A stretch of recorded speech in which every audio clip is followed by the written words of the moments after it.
When I was asked to speak here tonight, I started thinking about what I was going to say. I had so much to say. I decided instead of a speech, I would draft a letter. This letter is to Dr. Tony Bennett. Forgive me. Dr. Bennett, when you were elected as superintendent of public instruction, I had little to be worried about. After all, you're an educator. You're a parent. You're an advocate for your special needs child. I could relate. I'm an educator. I'm a parent. I'm an advocate for my special needs child. So let me tell you why I stopped being able to relate.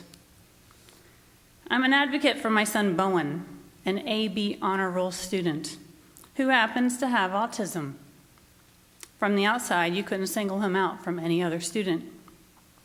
But on those days when he needs more services than the average student, days when it's difficult for him to cope, his teachers are there for him.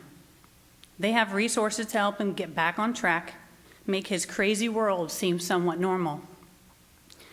So when you talk about vouchers and school choice, it really gets me. Is that a choice for my son? No. The moment I mention that he has special needs, his voucher turns into a worthless piece of paper. There is no way that I could justify sending his brothers and sisters to a private school if he couldn't go too. They, too, are AB honor roll students. Private schools set their own admittance criteria. I know. I used to be an administrator of one. The state has no authority to make them take the students with disabilities, limited English proficiency, or whose parents are just generally disengaged.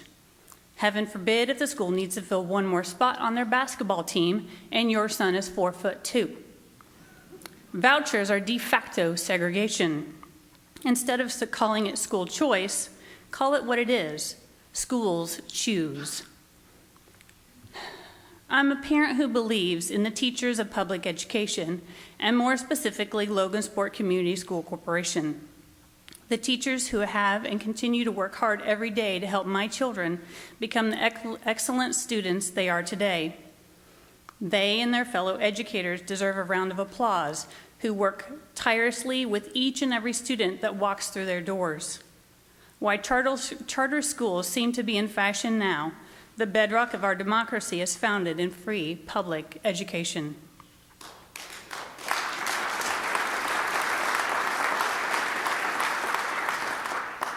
The charter school bill that is headed to the Senate takes away money and resources of our public schools and funnels it into low or mediocre performing charter schools. Oh, and charter schools also set their own admittance criteria. So again, why are we promoting a system of schools that underperform and don't allow equal access to all? Instead, why don't we try a novel idea? Fully fund our public education system.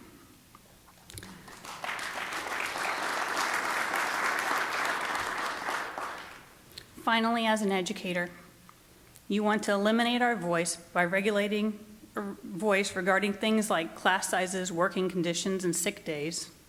You want to judge us on things that are out of our control with merit pay based on student achievement. Well, that would be fine if I could adopt 2/3 of my students.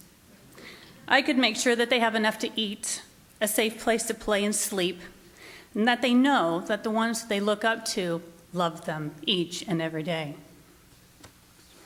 Tell me, when my two youngest begin school, where will there be music and art and gym classes? Will they be lost in a classroom of 40? Who will be there in the classroom teaching? Older teachers will retire and new teachers won't last long.